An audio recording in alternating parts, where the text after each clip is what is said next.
Hello friends, இந்த முறை பார்த்தீங்க அப்படின்னா ரசிகர்களை வச்சே ஆஸ்திரேலியா இந்திய அணிக்கு தொடர்ந்து நெருக்கடி கொடுத்துட்ருக்காங்க. நடக்கிற சம்பவங்கள்லாம் பார்த்தீங்கன்னா அந்த மாதிரி தான் இருக்குது. ஒரு குறிப்பிட்ட பிளேயரை டார்கெட் பண்ணி பார்த்தீங்க அப்படின்னா ஆஸ்திரேலியா களத்துலையும் சரி களத்துக்கு வெளியிலையும் சரி அவங்களுடைய ஆட்டத்தை ஆடி வந்துட்டுருக்காங்க. 3வது டெஸ்ட் மேட்ச்சு காபா கிரவுண்டில் சூப்பராக ஸ்டார்ட் ஆணுச்சு. டாஸ் ஜெயிச்ச ரோஹித் சர்மா தைரியமாக பார்த்தீங்க அப்படின்னா நாங்கள் பவுலிங் போடுறோம் அப்படிங்கிற மாதிரி சொல்லியிருக்காரு. 1985க்கு பிறகே பார்த்தீங்கன்னா எந்த ஒரு கேப்டனுமே ஆஸ்திரேலியா அணிக்கு எதிராக டாஸ் ஜெயிச்சு நாங்கள் பவுலிங் போடுறோம் அப்படின்னு சொன்னது கிடையாது. எல்லாருமே பேட்டிங்கை தான் செலக்ட் பண்ணுவாங்க. ஆனால் ரோஹித் சர்மா நாங்கள் பவுலிங் போடுறோம் அப்படிங்கிற மாதிரி சொன்னார். இந்த ஆடுகளத்தில் முதல் 4 நாளைக்கு கண்டிப்பாக மழை இருக்கும் அப்படிங்கிற மாதிரி சொல்லியிருந்தாங்க. பட் அதையும் மீறி ரோஹித் சர்மா பார்த்துக்கலாம் அப்படின்னு சொல்லிட்டு பவுலிங்கை தேர்ந்தெடுத்திருப்பார். ஆஸ்திரேலிய அணி ஃபர்ஸ்ட் இன்னிங்ஸில் 28 ரன்கள் அடிச்சிருக்காங்க. ஒரு விக்கெட் கூட இலக்கலை. இந்தியா 13.2 ஓவர் போட்டிருக்காங்க.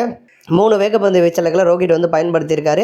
பும்ரா, சிராஜ் மற்றும் ஆகாஷ் தீப்பை மட்டும் பயன்படுத்தியிருக்காரு. இப்போ இதோட அதுக்கு மேலே பால் போட முடியல.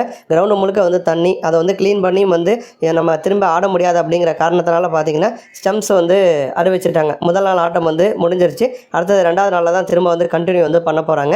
அந்த மாதிரி சூழலில் ஆட்டம் முடிஞ்ச பிறகு பார்த்தீங்க அப்படின்னா ஃபேன்ஸ் எல்லாமே மேட்சை பார்க்க முடியலை அப்படிங்கிற ஒரு கடுப்பில் சிராஜ் வம்புலுக்கு ஆரம்பிச்சிருக்காங்க. இப்போ இது எங்கே ஸ்டார்ட் ஆனிச்சு அப்படின்னா இந்தியாவுக்கும் ஆஸ்திரேலியாவுக்கும் இடையே நடந்த 2வது டெஸ்ட்டில் இருந்தே இது ஸ்டார்ட் ஆனிச்சு.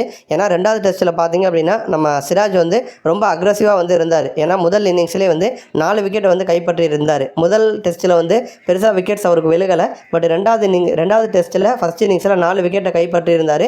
பும்ரா 4 விக்கெட்டை கைப்பற்றி இருந்தார். சிராஜ் ஓவரில் ரன்கள் அதிகமாக போணுச்சு. 24.3 ஓவரில் 98 ரன்கள் போயிருக்கும். ஹர்ஷித் ராணா ஓவரில் 16 ஓவர்லேயே 86 ரன்கள் போயிருக்கும். அந்த வகையில் எடுத்துக்கிட்டோன்னா பும்ரா ஓவரில் ஒரு டிஃபென்சிவாக ஆடி இருப்பாங்க. சிராஜ் மற்றும் ஹர்ஷித் ராணா இவங்களுடைய ஓவரில் பார்த்தீங்க அப்படின்னா அக்ரெசிவாக ஆஸ்திரேலிய வீரர்கள் இவங்களை டார்கெட் பண்ணி அடிச்சிருப்பாங்க. அந்த மாதிரி சூழலில் 2வது இன்னிங்ஸில் பார்த்தீங்க அப்படின்னா நம்ம இந்தியா சொதப்பலாக ஆடி இருப்பாங்க. பட் இந்தியா 2வது இன்னிங்ஸ் பேட் பிடிக்கும் போது மென்டலாக ரொம்ப வீக்காக இருந்திருப்பாங்க, ஸ்ட்ரெஸ் ஆகிருப்பாங்க. ஏன் அப்படின்னா ட்ரேவிஸ் ஹெட் பார்த்தீங்க அப்படின்னா 141 பந்தில் 140 ரன்கள் சேர்த்திருப்பார். 17 4 அடிச்சிருப்பார். 4 சிக்ஸர்கள் விளாசியிருப்பார். இந்த 2வது டெஸ்ட்டில் எந்த ஒரு பிளேயருமே செஞ்சுரி போடலை. இந்திய அளவில் எந்த ஒரு பிளேயருமே ஃபர்ஸ்ட் இன்னிங்ஸில் ஹாஃப் செஞ்சுரி கூட போடலை.